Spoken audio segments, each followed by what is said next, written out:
well, I don't know. You never know when you are working, I guess. With this canvas that I like to use, it is like a love affair. When we graduated, it was also like that no one was waiting for us to graduate.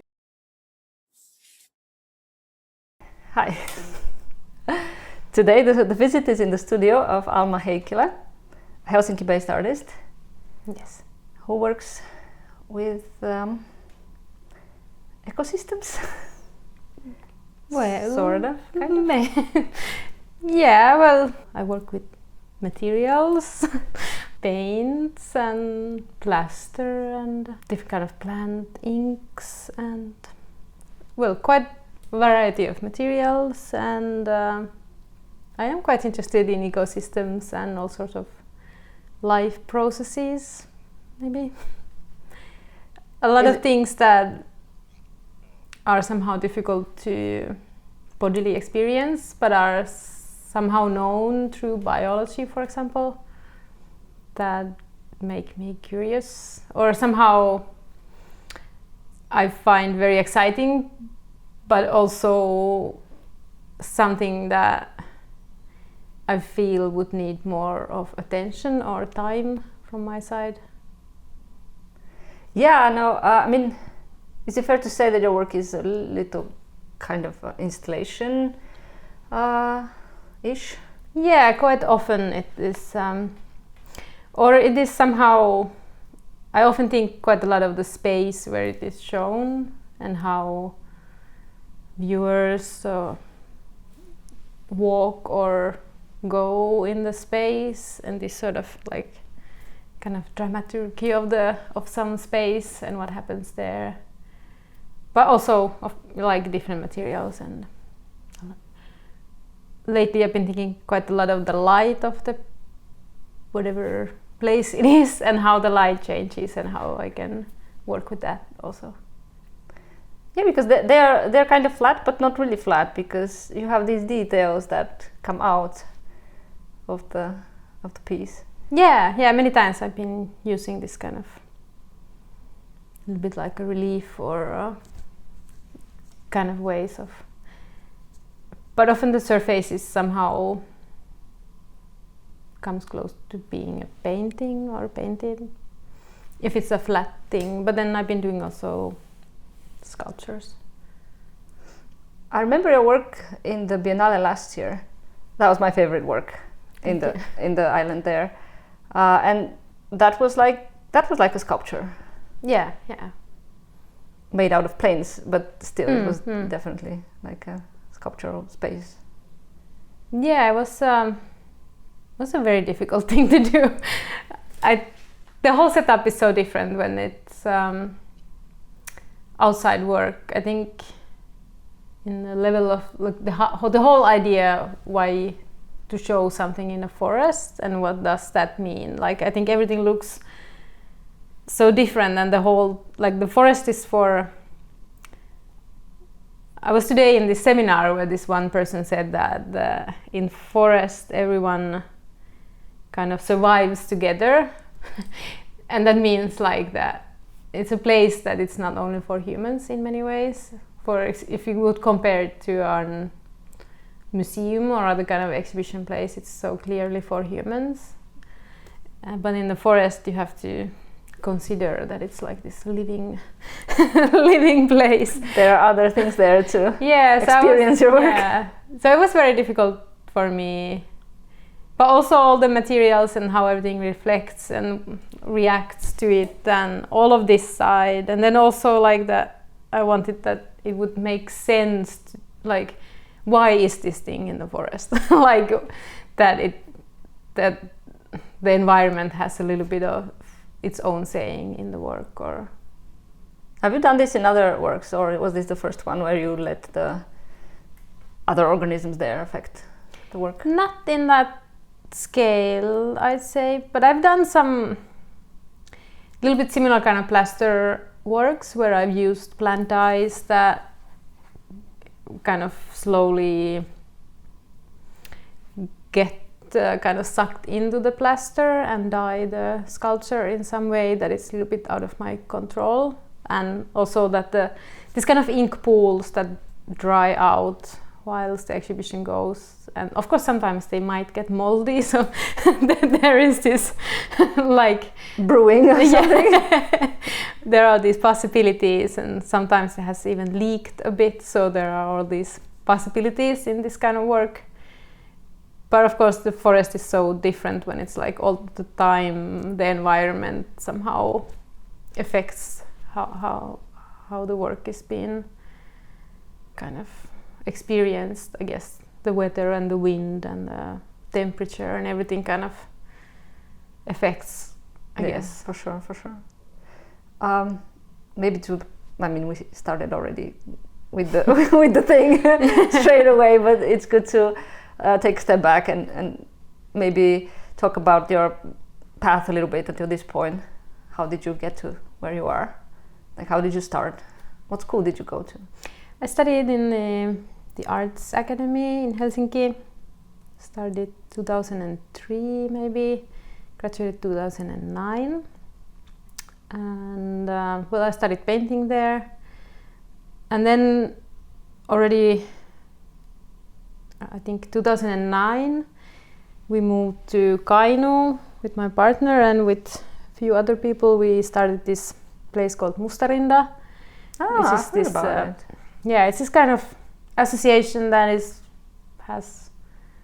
There's a residency there. Yeah, there's a residency. It's kind of group of people, artists and researchers and people from the area. Also art educators and quite a variety of people. So I think that has affected me, I think, as much as the art school somehow, because of through those people and meetings, and that place, which is a very unique location in itself, kind of was the second school, I feel, to me, that also got to meet a lot of new people through that. So I think those are maybe the biggest things that have affected why I'm working in a way that I'm working, I would say. Did your family support you when you decided to become an artist? Well, my family they are farmers. I have no artists in the family. I don't think they really knew or had any idea what it would be or how it would be, but I feel like I'm lucky that they also weren't worried. They were like, oh, that's nice, but not in that way very engaged on the. Because I know many artists who have artist parents, for example, and they've been kind of worrying in the very beginning of that it's so difficult. Oh, really? I would think that artists' parents would be more supportive than. Yeah, possibly, but sometimes I feel that they also, because they know the reality. They know it's tough, yeah. Yeah. So I think they were. Yeah, my mom is always like the number one fan, which is nice. Like, I think I could do anything, and she would say like, "Oh, well, that's amazing." Oh, that's actually very good. Yeah. My mom doesn't understand it, but she wouldn't say it's amazing. She would say, "What is this? Like, why did you do that?" Yeah, they don't question my working, at least not to me, which is good, I think, because often I think as an artist it is quite a lonely work, and you are kind of very easily very insecure of does this make any sense. So and if at some point it makes sense, then in another point it's like, what was I thinking? Yeah, exactly. What brought you to create this Mustarinda in like? I don't think many people who graduate from art school decide to go in the countryside and start their own group. Well, I think it was. And a residency and all that. I think with Mustarinda it's always like that it's a thing of its own, that it somehow just appeared, like that it was. I think it was definitely not, we didn't know how it will be in the end, or it was just young people. I think like when we graduated, it was also like that no one was waiting for us to graduate, or no one was waiting for us to be part of the art scene somehow, that you kind of, that it felt nice to have some kind of agency, I guess, to do something. Also, I was involved in this Oksasen Katu, which is this gallery, so I was part of that before. But then we had this kind of interest towards environmental issues, and I think at the time it was still not almost at all part of the art school teaching, or I think of course there's all the time like artists who've been dealing with these things, but it wasn't discussed, or there was not that much to. I think it's become more mainstream the last few years. Many times. Yeah, so then I think also there was this very like strong feeling of that we have this like very difficult problems, and that they will not be solved. Like we will stay with the problems for the rest of our lives. That this kind of a place where one could somehow think about them together would be great. Like not to have like a project that starts and stops, but something more longer. Also, we were quite interested about forest and forest politics in general. So then this place, like, it's surrounded by this old growth forest, and it's not that easy. Even like I come from the countryside, let's say.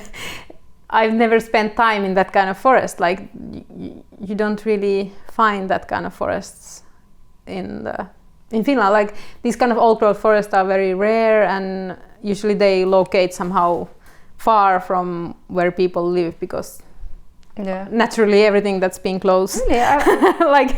It's a surprise, because Finland has so much land. And especially more north, there's so few people. You would think that this kind of forest would be very common.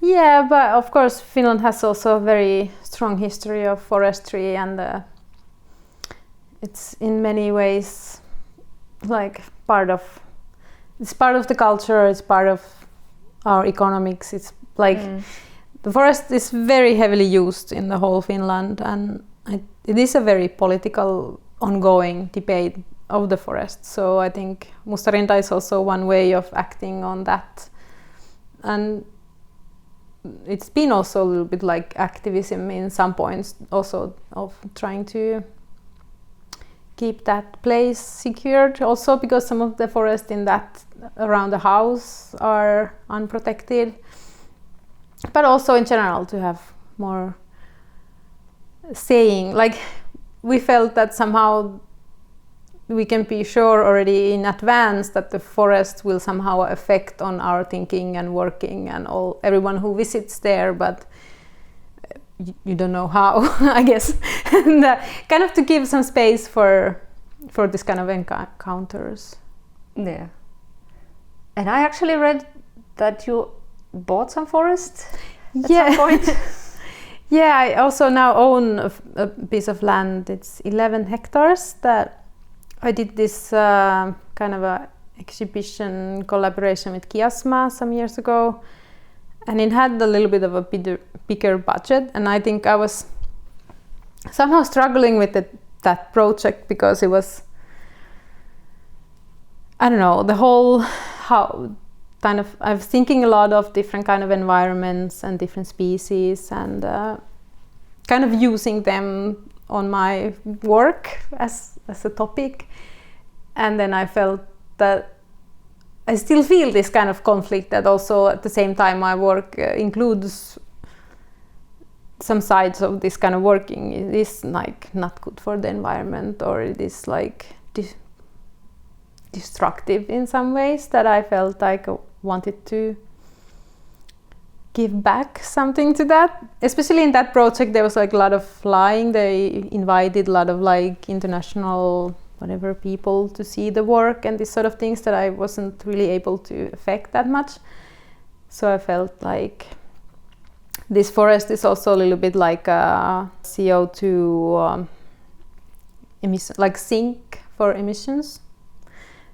But also at the same time, because I've been involved in this all sorts of environmental things in the like how to make things more environmentally in art scene. I don't really think that this kind of a buying a forest thing would be like a solution. So it's more of like thing that I was able to do in that moment in a way. But I mean, at the least you can preserve it this way. Yeah. There was this photographer who also did that. Wow, what was his name now? It came out of my head. Like in Brazil, that he bought this part of the Amazon in order to preserve it. Well, it is also interesting because it's in Koli, and I don't know if you're familiar with Koli. I don't know where it is. Koli is like this. It's kind of like a national landscape because the kind of golden era artists like Akseli Kallela and others visited the location and made these very famous paintings because it has this very beautiful landscape. On the Koli is like a hill. It's like so in the top of the hill, or you can see like these lakes and a bit more. Yeah, and many of the areas are now protected, but this forest that I now own, it's like the kind of next hill from Koli. It's like this narrow, it's not the whole hill, but like this narrow line from that hill. That I think it's also nice that it kind of belongs into this same kind of world as like the history of Finland in a sense, because I think you could say so that in a sense the artists in National Romantic era kind of a little bit created the whole kind of identity for Finland as a country of forests, like that it was not that it was a little bit invented. Isn't any identity a little bit invented? Yeah, but I guess in many countries there is like a longer history for that, but in Finland, when Finland is not very old country. Exactly, so it was kind of that. It was a little bit like looked like what is Sweden, what is Russia, what are we, and so so that's why I also think that it's kind of cute that it's in this area. That's why you chose it, or? Well, I was in contact with one biologist whom I've kind of knew, and also with my partner Antti Majava. He was quite much helping me to find like good one that it was. I wanted it to be something that is worth of kind of protecting, or that it has like something good, like that it's not just purely some whatever commercial forest. And this forest has like very different kind of habitats because it's this hill, so it has like very different kind of environments, and already parts of it were like partly protected, so it had like some interesting stuff. It also has like a walking path, and like the municipality has made like this structure so there's like this kota that you can spend the night in it, and it has like a dry toilet and stuff. Something? Yeah, like, but for public, for anyone to use. So they are still there. So it's like a quite public place, actually. It's interesting, the idea in itself, like I own a public space. Yeah, kind of. So have you done some work in that forest, or? No, I just spent, well, I don't know. You never know when you are working, I guess. Like, like I taken a lot of pictures and watched. I found this, like, for example, this. What are these insects that glow, like have this... the firefly? Kind of, yeah. So I was quite excited of them. And so I guess it's... For me, these kind of trips are like... They might be working in the best way, I guess. But no, I think if I think of some forests, still these forests in Kainuu, in Mustarinda, maybe are more... I feel more close to them in the end. What do you do at the moment? At the moment, I'm doing a residency in Helsinki University. It's called the Social Study of Microbes, CSSM, the Center for Social Study of Microbes. That it's like a half-a-year residency. I'm almost ending it now, and well, that's been very exciting, but also very quick somehow. I feel like it went way too quickly. As most exciting things too. Yeah. But also then, I was at the same time, I have quite many exhibitions happening at the moment, so it was like a lot of this, just like kind of a hassle. Logistics. Yeah. Do you have something going on right now that? Yeah. At the moment there's I have an exhibition with new work in Buffalo in the Albert Knox Museum that I took a lot of my time. But then also there's one work in Vienna there's like a climate biennial. But that's an older work, and also one work in Kiruna Art Museum, I think. And then there was a smaller thing in Stockholm that just closed, and also something coming up in Mäntä Art Week. Oh yeah, Mäntä is soon. Yeah. What date was that? I think it's maybe it opens on 15th of next month. June. Yeah. Okay. But for example, it's an old work, but then I think I always somehow forget how much time it takes also with the older works to, there's like so many emails and installation periods and like everything that it just gets to be quite a lot, even though it's... I mean, if it's an old work that doesn't degrade it in any way, I don't know. That I have felt this a little bit of pressure sometimes that, you have to constantly make some new work, but the old work doesn't get any worse with time, it's not... Yeah, definitely. It's not a loaf of bread. Yeah, I'm totally happy to show older works. It's not that. It's just more that I always think that it's very easy to show the old work, but then I forget how many things there is to do when setting things up. Yeah, I mean, that's partly the fun. Yeah, but I'm definitely much more relaxed usually showing older works. It's like when it's a new work, there is usually maybe I don't have a good story for it yet, or it's more difficult to talk about it, and I'm more, I guess, anxious. I don't have a relationship with the work yet somehow. And also, of course, in the install and everything, something might go wrong when you haven't tried it out. Or Yeah, I've noticed that sometimes. I mean, even if I have some idea about the work when I do it and then it gets old, but then sometimes something new comes to that, okay, yeah, this is also that.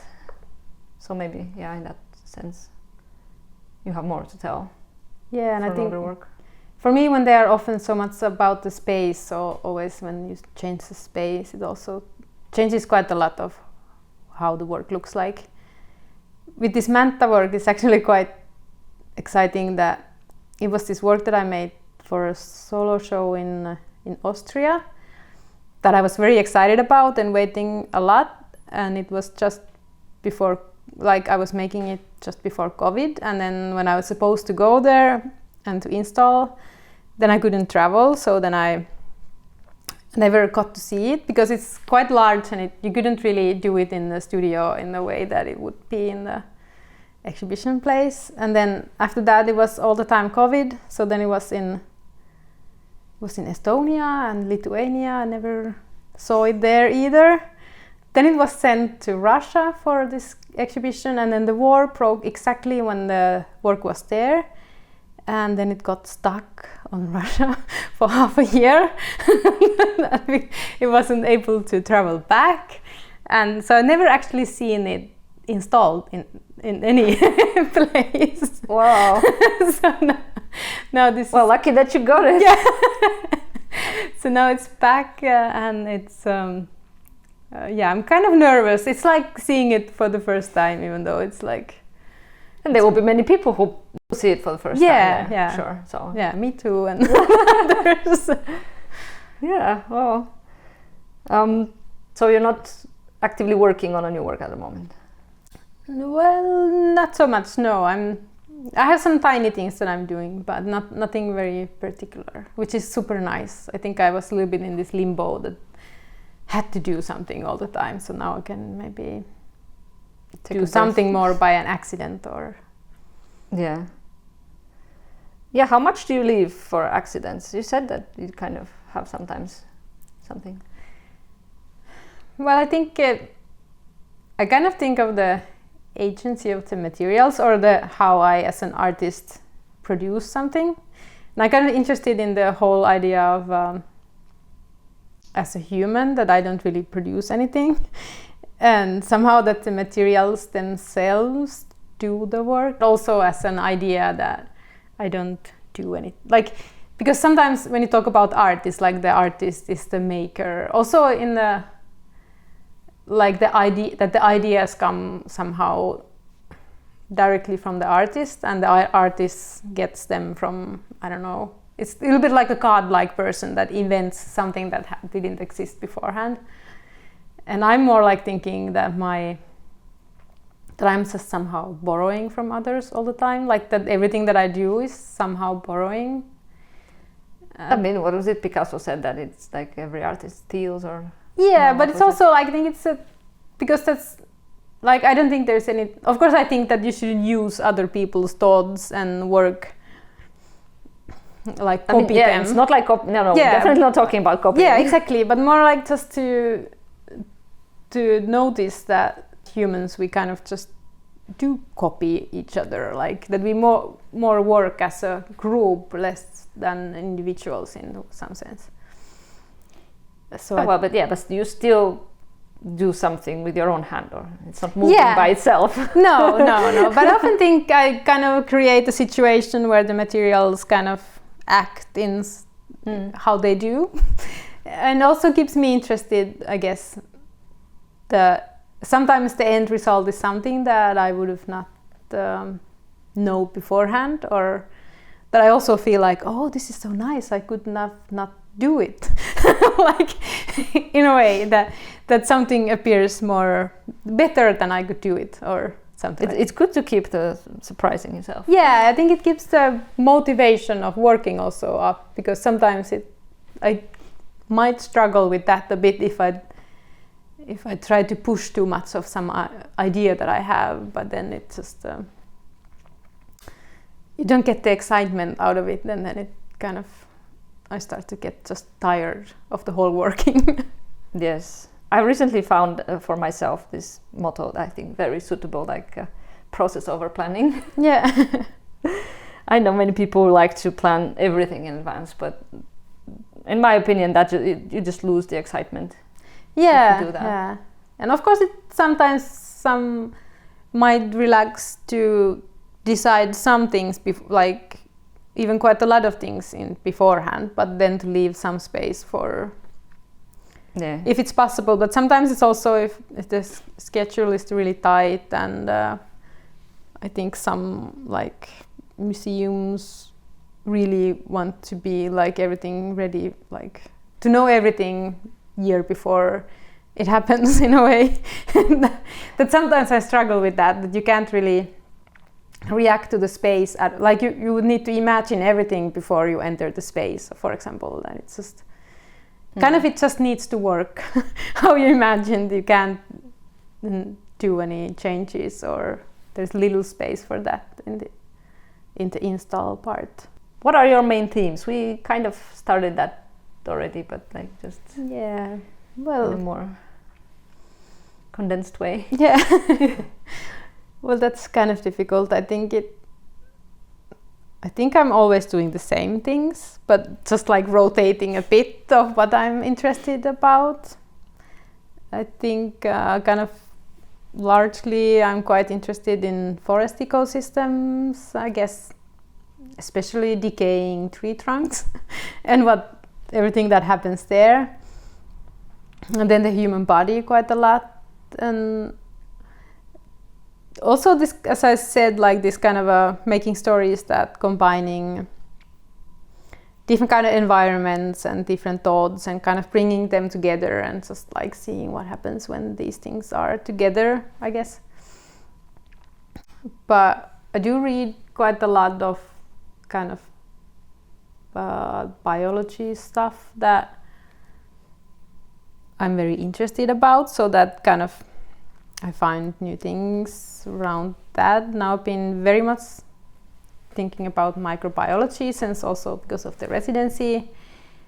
So I think it's this microbial level of life. It's kind of always there, but you can naturally you can see it. I can see it. Yeah, but you can also think of it like it's a part of the ecosystem and the decaying tree trunks and everything. I've been quite excited about mushrooms and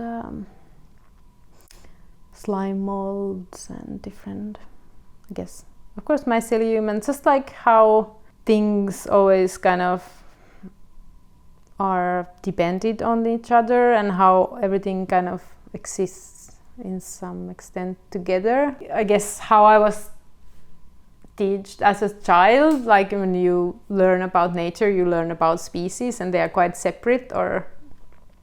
And now what I find that I'm more interested on how are they together or what happens when they are together, and so this kind of connections between different species and different kind of life processes, and also a lot of the human body, like how weird my own body is, like how it's the thing that you know the most, but at the same time not really not at all, or like how.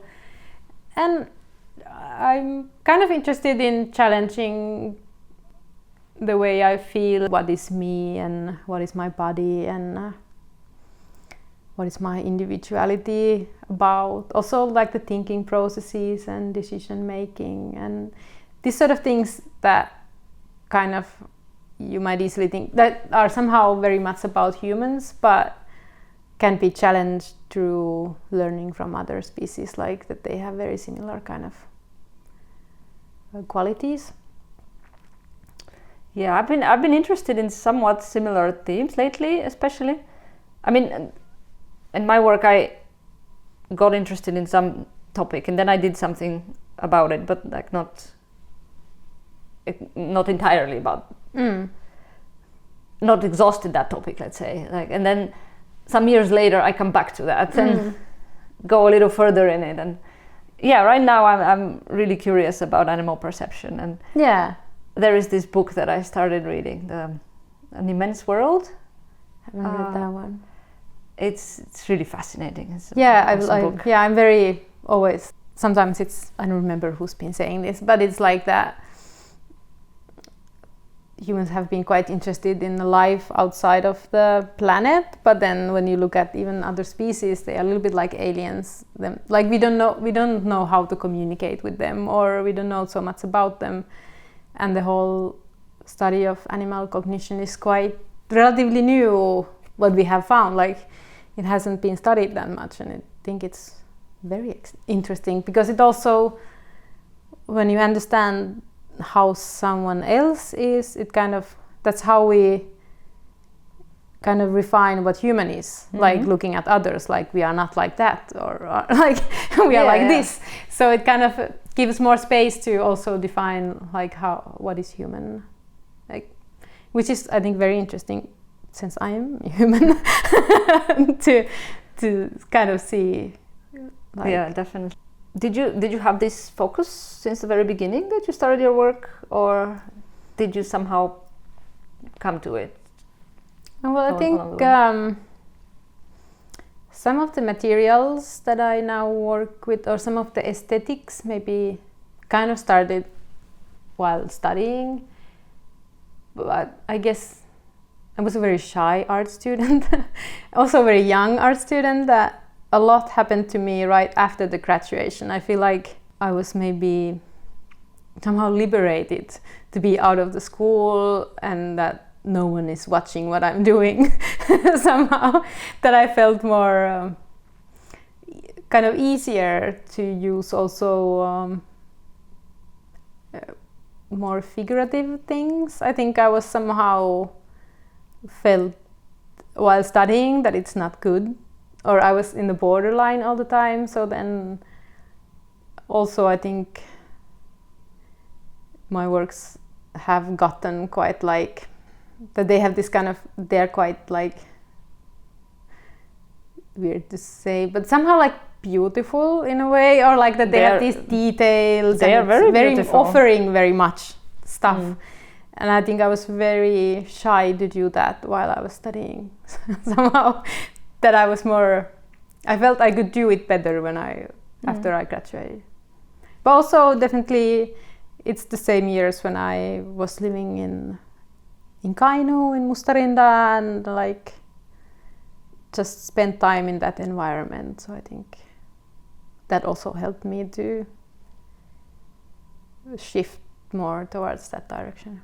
Yeah, and also with the experience you accumulate more and more, and of course that definitely later. And as I said, many people that I met who shared their thinking and their expertise, like I met that sometimes it happens that 5 years ago you met someone, you had a brief conversation, and then 5 years afterwards you kind of but they told me this thing and then it kind of maybe becomes to be a part of something. Or I think often cases I can't really hunt the spot where I got some idea or wanting to do something particular. But I think I also got something from, I have made not recently but earlier more like sometimes collaborations. I think also through collaborating with other artists I got to start to use other materials more. And so you would say it was important to do collaborations? Yeah, I think so. I think this collaborating is always like, it's so heavy because it's like so much discussion all the time that it's almost like too heavy for me. But then afterwards I realized I've got a lot from those collaborations. Yeah, especially if they were successful. Yeah. Well, I don't know, maybe they don't even need to be successful that you still learn something. So for you it was always important to have some sort of a community around you? By myself I might have not. As I said, I've been quite shy, so I think I might easily just start to be alone somehow. But luckily I have friends that have been more, I guess, outgoing. So I've been able to join even though I might have not to be the first one to start something. But I do like to work in a group and think in a group and do things together. I think that's the thing that I like the most, like do something like concrete together that has that I like really enjoy. It's usually not the default state, for artists. It's usually one person sitting there in the room. And lately I know this is also like when you do exhibitions, it's like that you always meet a new group of people somehow. And then you're just like, you go into a new institution and you learn how, somehow you need to be like sensing how they do things in this environment and how they speak. Like you kind of learn how they work in that place and then you don't work there anymore. But if you compare, for example, to Mustarinda or something else that kind of stays, it's like much nicer way of collaborating or being part of a group. Well, especially if you are there since the beginning of it. Yeah, but of course now it has changed a lot and I must say I'm not that active anymore, which I also feel kind of that it's a very good thing in many ways. That I think I was a bit tired in the end of all the hassle, but also I've used all my thoughts and ideas already so that it has become something better and it even doesn't need me to be even better all the time. Like I just received the invitation of the exhibition that they are opening in the summer and I really enjoyed it, the whole thing, and it is very exciting to see what comes up like by other people. Yeah, I mean, how long has it been to this point? Well, I think it was like started at 2009, so it's been a while. Yeah. You mentioned that you started more figurative work after you graduated, although there's not a lot of figures in your work. Yeah, but just like some details. Yeah, but it was maybe even like completely abstract. Those hands, they were in Uppsala Art Museum as a bigger thing in the wall, but they are just parts of that. in the cups there are the fingers of my colleagues from the university. We made this casting of their hands when they were here. I'm doing this artwork kind of about the CSSM, and I will use their fingers. And then they also were able to write of what they are working with at the moment on the cup, so then there's these weird things that they are interested in. To what extent do you follow the proper science of that ecosystem you're depicting or something, or to what extent are all those germs like the shape they are in reality, or do you imagine something? Well, they are very non-scientific. Like that, I guess it's also like what I'm trying to do somehow is that I'm not producing the same kind of images as science is producing of some things. And also I think many things, there is no scientific way of depicting something, like especially with microbes, like it is a lot then like cultivating one particular species in a lab environment in petri dish or something like that, that it is quite different than when I've been kind of just very freely imagining how air, what kind of components there are in the air, for example, because of course it's like there are microbes, but there's also waste and minerals and whatever stuff, and you can't really do like a scientific image of that, I guess, in many ways. So it's more about how I imagine and experience things, or that I just want to, it's like a human interpretation of something that I don't really know fully, I guess.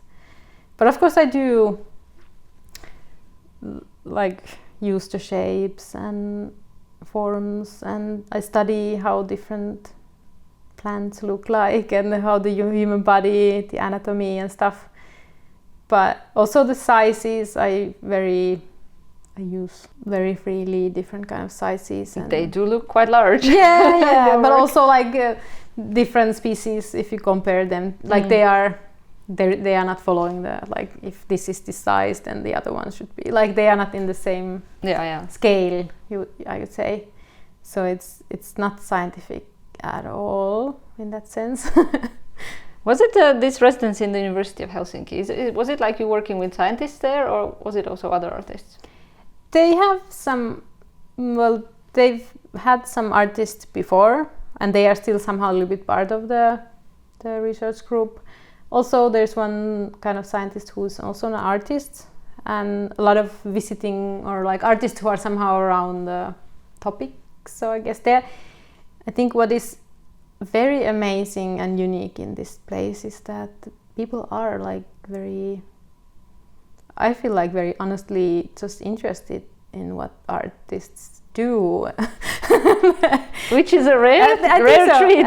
They are very, and they take it very seriously. So it's been wonderful to be there in that way. How do you sustain your practice otherwise? Like what? Like financially? Financially, well, grants mostly. It's been good for me for the past years, I must say. And now I'm hired by the Helsinki University for this half a year. But I guess it is this kind of a mixture of incomes that many artists do have. Most I would say. And some parts of insecurity. I think one reason why I have this studio now was that I was thinking that it is so difficult to forecast what happens, and then I feel somehow very lucky that now I have this garage studio, that it is something that... Which we will talk about. That it's something that most likely I can always keep. Like even if I don't have a grant, I don't need to pack up my stuff and move them to nowhere, basically.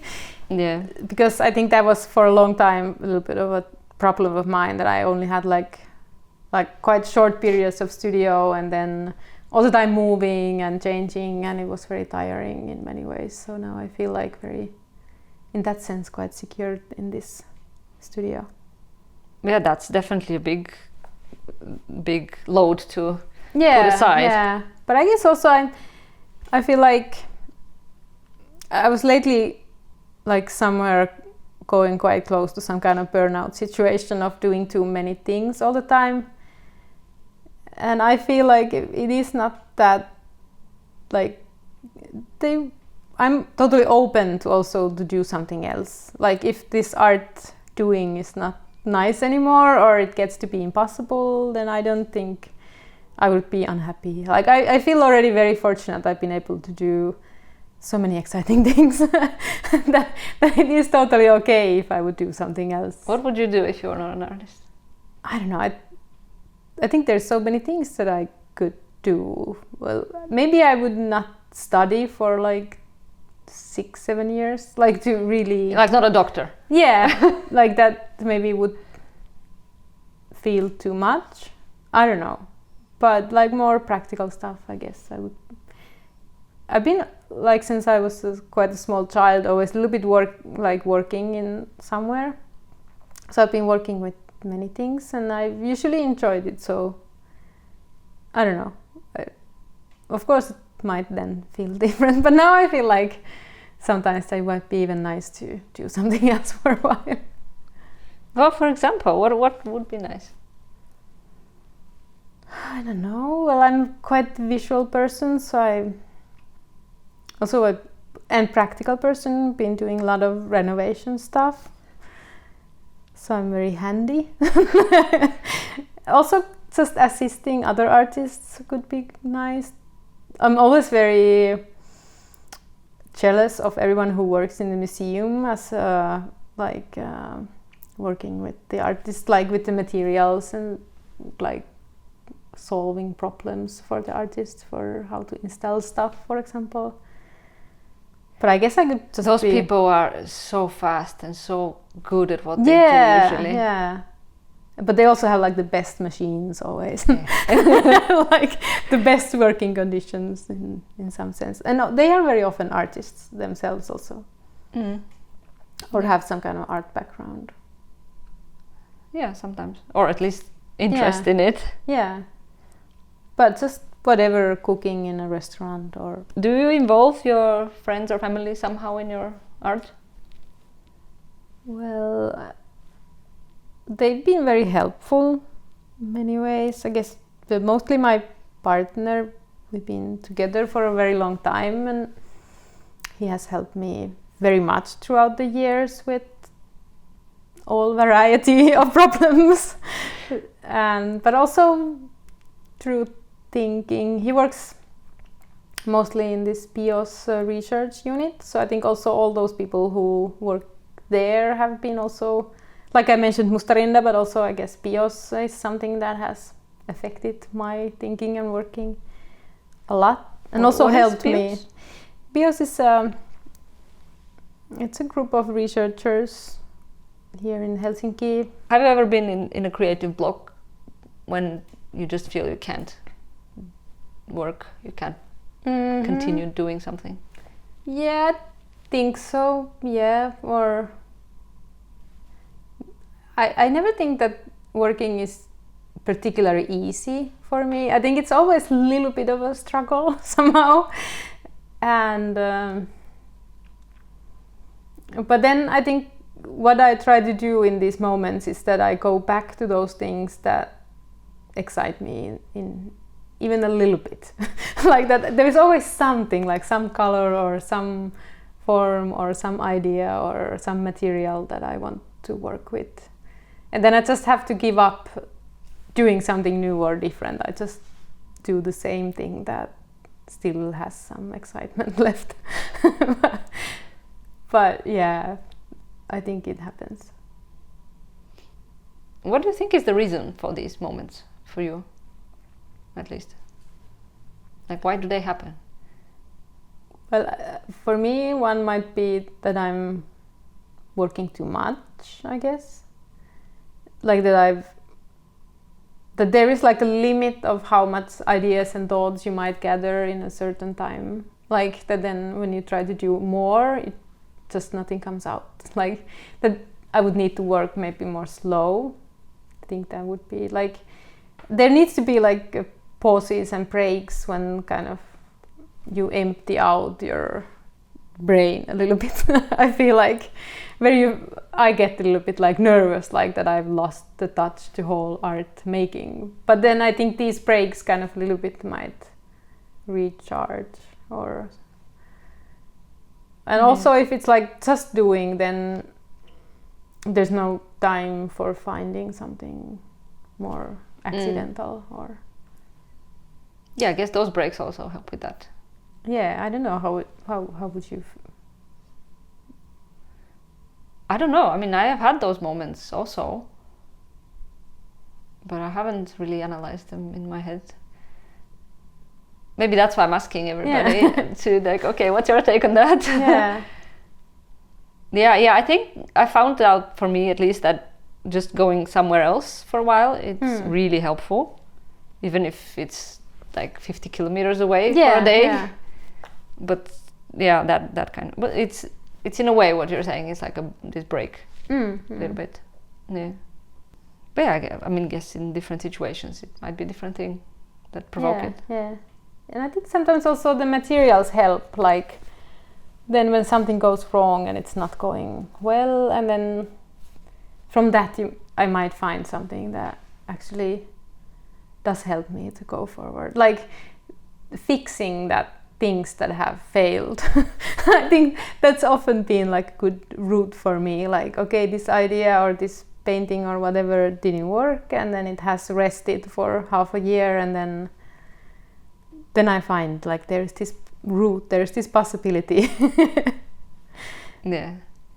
And then you see the result of your work. Yeah, a bit more. Yeah. You said materials.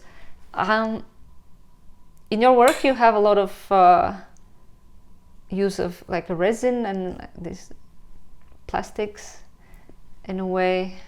Yeah, well, I think the most use of plastics would be the canvas that I've been mostly using. It's a polyester canvas. It's this very thin curtain-like canvas that I use the most of. Have you thought of switching them to some more sustainable version? Well, I think it's kind of a tricky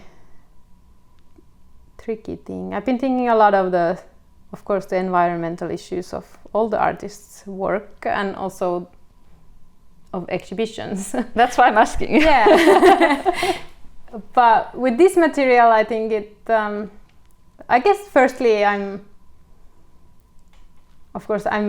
very I think it's super good if everyone could use like materials that aren't bad for the environment. Of course, that's not always easy to know what material is good or bad, like it has different kind of levels. But I also want to somehow keep up the idea that artworks are like quite particular things. If you think of materials, like throughout history, I think they've been the objects that you would use, like scarce materials, like something that you wouldn't use for your daily life. Somehow that I think it's more okay to use materials to that rather than to, I don't know, have your morning yogurt every day from a new plastic cup. Like that you can use the same amount of plastic to an artwork that's supposed to last for a long time, or you spend hundreds of hours making it somehow. That I think it's like if you look at the whole lifespan of artworks or exhibitions, I think there's maybe too much of kind of interest on the artists, like the visible material of the artists, because then the whole materiality of exhibitions is easily somewhere else. It's like how the people travel to the exhibition, and of course like biennials, people fly to the exhibitions, or how the museums or the exhibition spaces are heated, or how the studio space is heated, or like also like you might have like just one stick that you bring to the exhibition, but then the whole exhibition space is painted with acrylic paint just for you, or like that it is like a more complex. But I still struggle with my materials, and with this canvas that I like to use, it is like a love affair.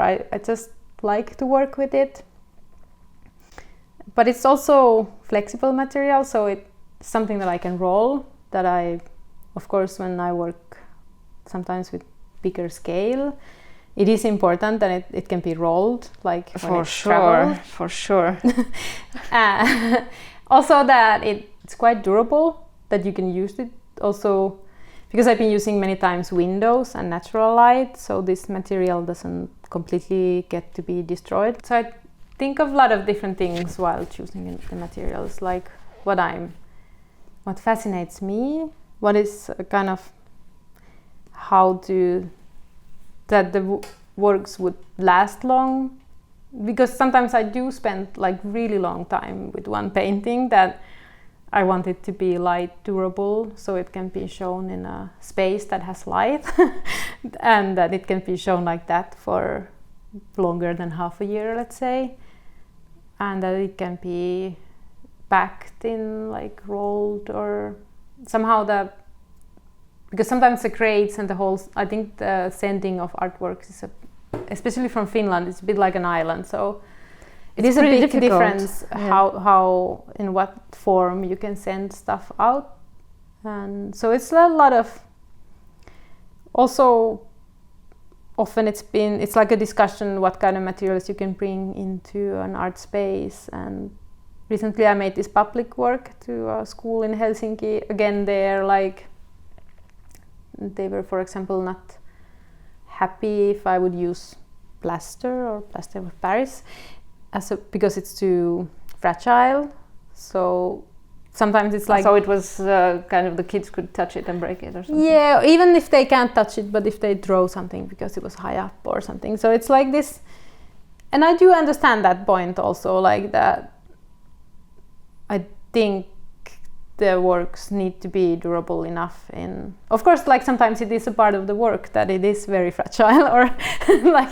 But in my case, I do think of all of these issues, and I try to somehow engage the exhibition places to think of their side too, because I think I've been invited quite often, like somewhere out of Finland, to an exhibition that has a little bit like an environmental theme, and I think the environmental side is always like taken from the artist's practices somehow.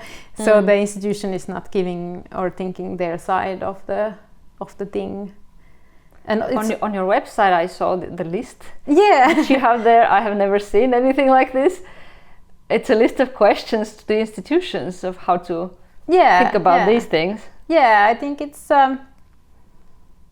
is an important part.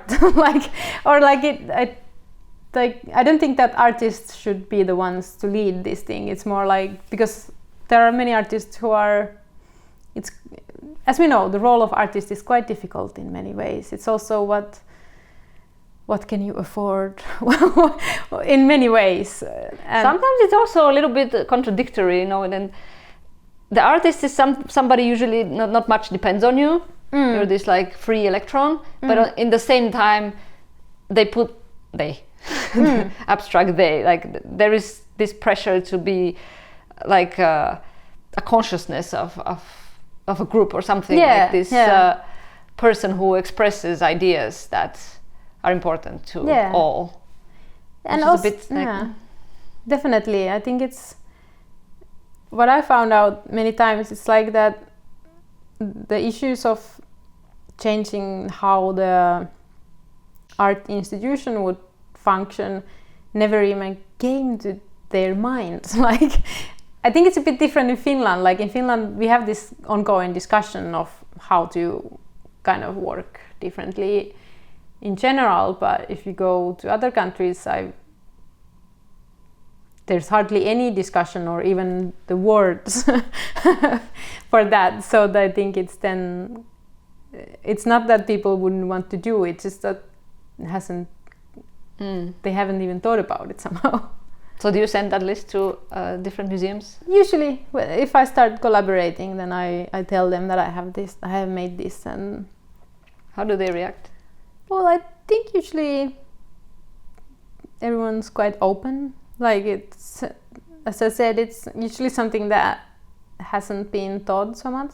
I guess now it was a bit different. Like for example, this in Vienna, there's this climate biennial. Was the first time I felt like, for example, with the traveling, they already in the beginning said that they don't support flights that just for everyone, like that it is more something that they would have to think about, or like in most cases they wouldn't. Did you go there for the opening? No, I didn't go at all. In general, I've tried to travel quite little. But also this spring I was so busy somehow that because if I do travel, I try to travel by land, and it takes quite a lot of more time. Yeah, I was going to ask you, how long does it take to get there with the train? So this spring, and then I was thinking I might have flown to the United States for this buffalo thing, but in the end then I decided that it works well without me, and I was so busy that I would have not have time to spend a little time there, that it would have made any sense to go there. But usually I never travel by plane, so but now I do think about it sometimes at least. I mean, it's tough from Finland to go to places if you try to avoid the plane. Yeah, definitely. Well, I've been traveling in Europe quite a lot. I mean, there's the boat, but yeah, usually it's like that I've taken a ferry from Turku to Stockholm and train from there. But also sometimes through Tallinn, or even the ferry directly to Germany. But I think the most environmental way might be from Turku to Stockholm. Yeah. Well, I've usually flown to places. Not that I do it so often, but I have tried to find train routes to. In some case, I had to go somewhere, and it's always saying, "Oh no, I don't know. I can't find a route." Like something. I don't know if it's just the search engine of the railway website that doesn't work well, or. Yeah, I think it is definitely stressful and tricky. Like it is not easy, and it is also expensive. So it's not very like it's not something I'm sure flying is much easier in many ways. But I've used the Deutsche Bahn page a lot. Like they cover quite nicely many countries. And then there's this site called Rome to Rio. That is like a site that lists all sorts of public... Rome to Rio? From Rome. From Rome to Rio.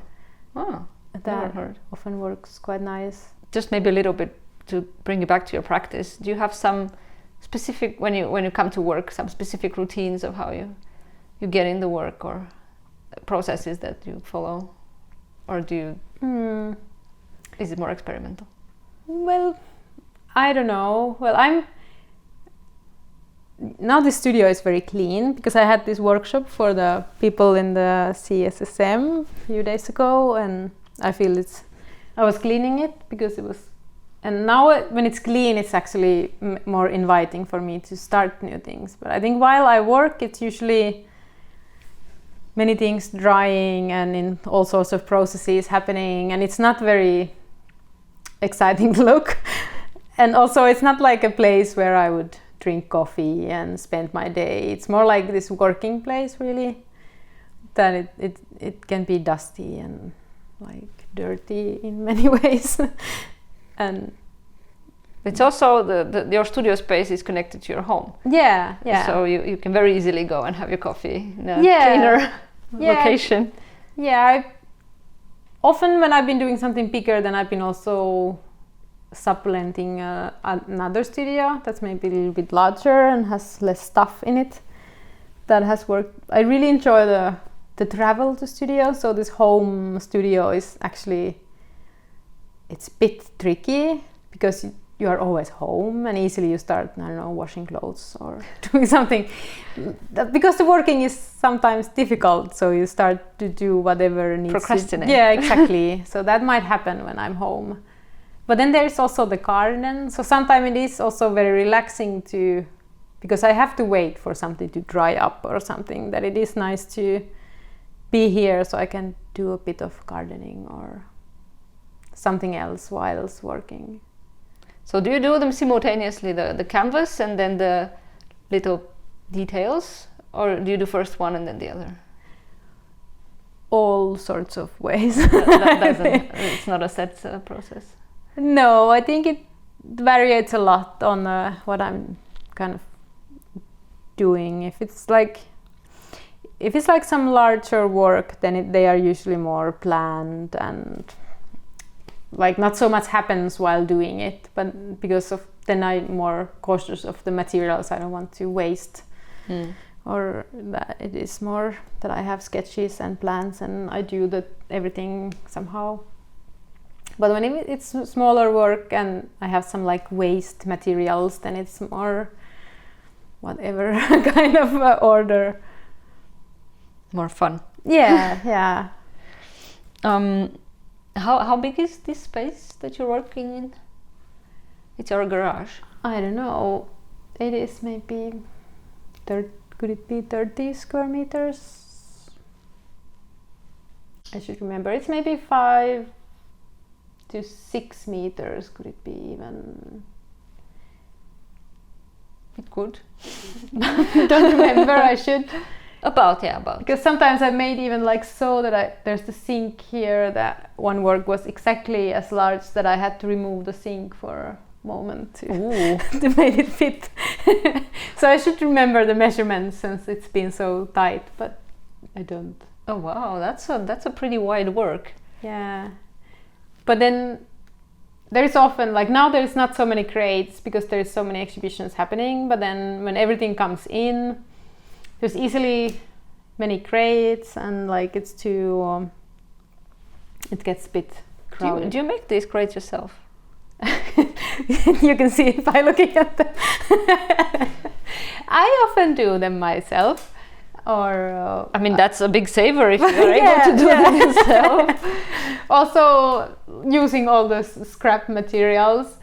So they are, but I also been kind of, because I've been developing the methods how to send them like raw, because you would usually not send paintings rolled, like no museum ever wants to receive a rolled canvas. It's like a risk of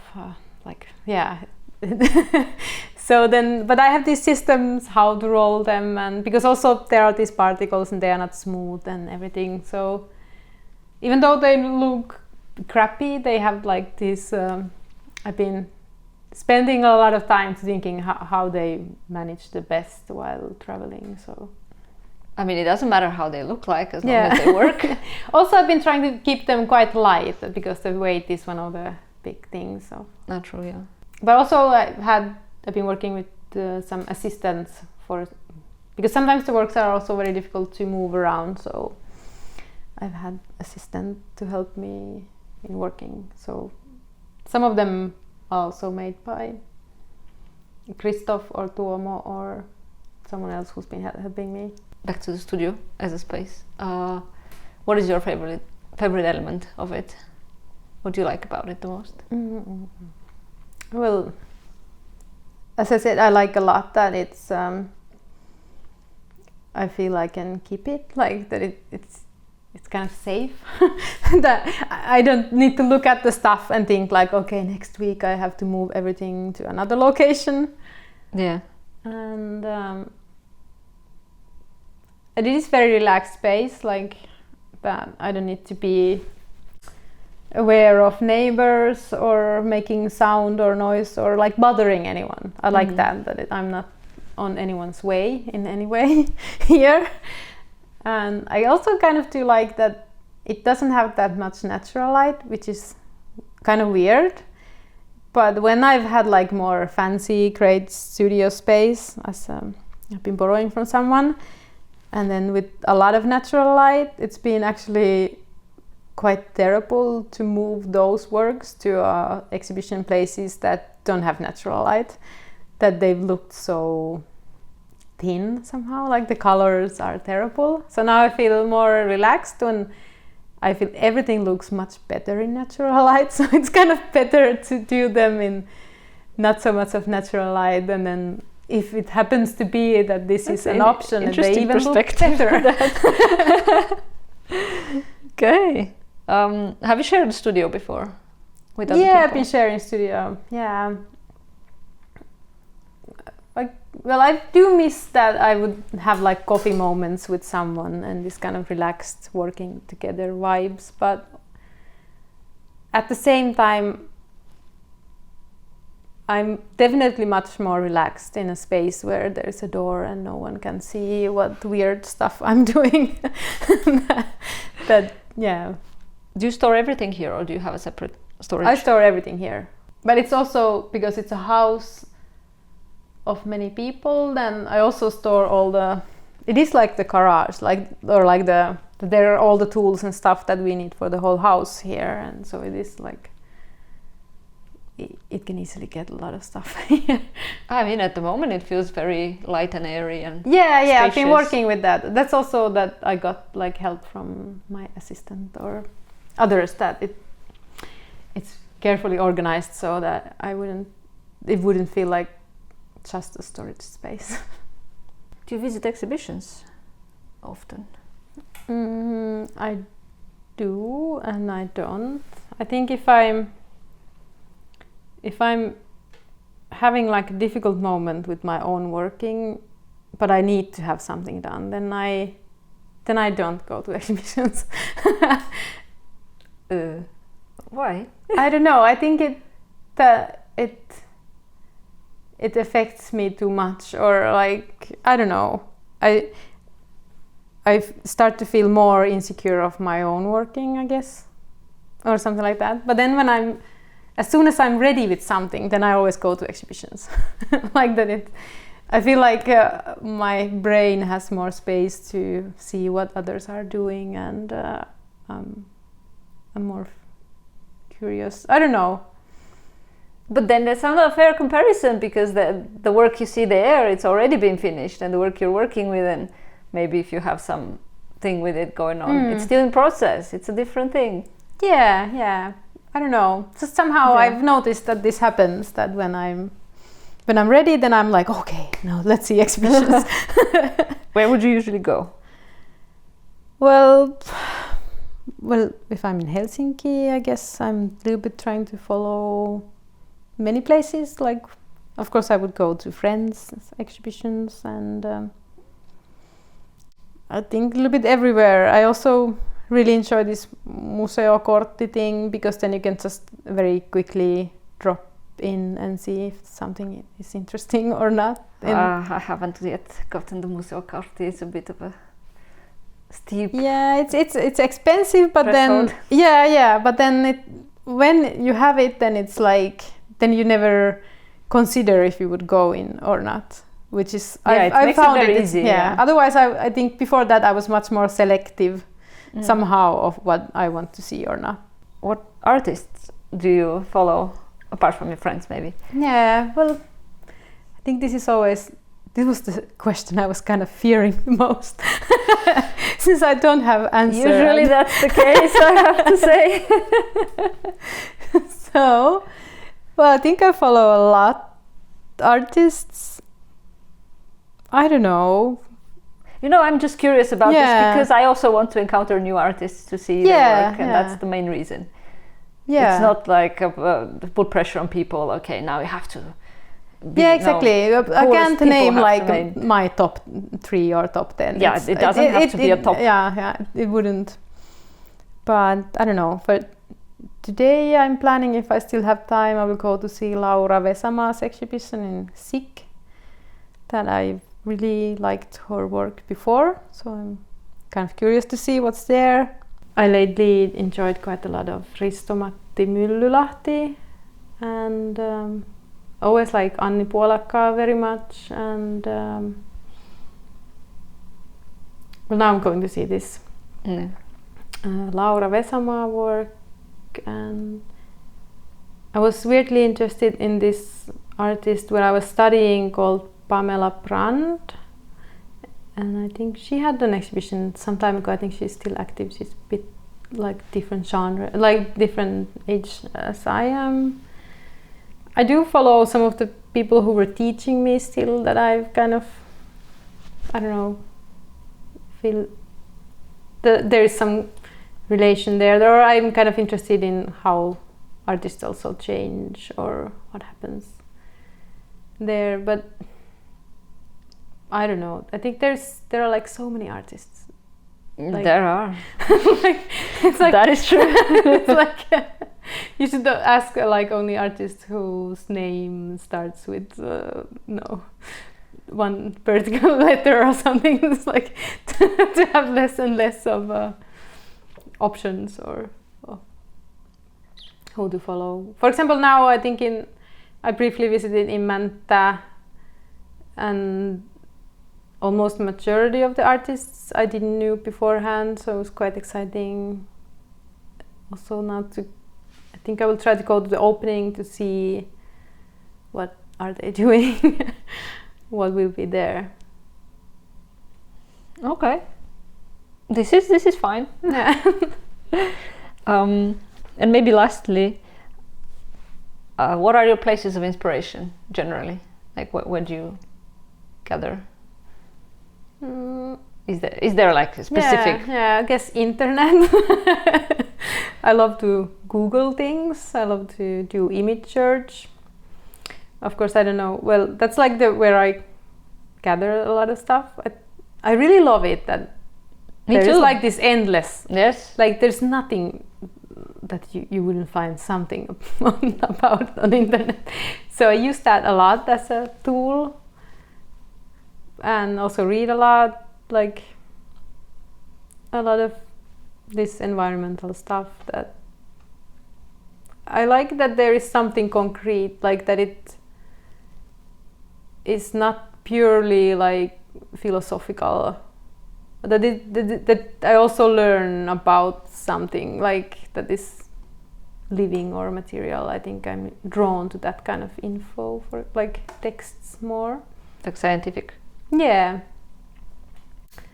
but I think it can be anything in the end, like just washing your socks for this time. I might just use the color, like it's just that it is, you never know. That is true. Like where I think I enjoy the randomness in a way that you might just pick things up everywhere. This is a great place to stop. Thank you so much for Thank you. opening your door to me today.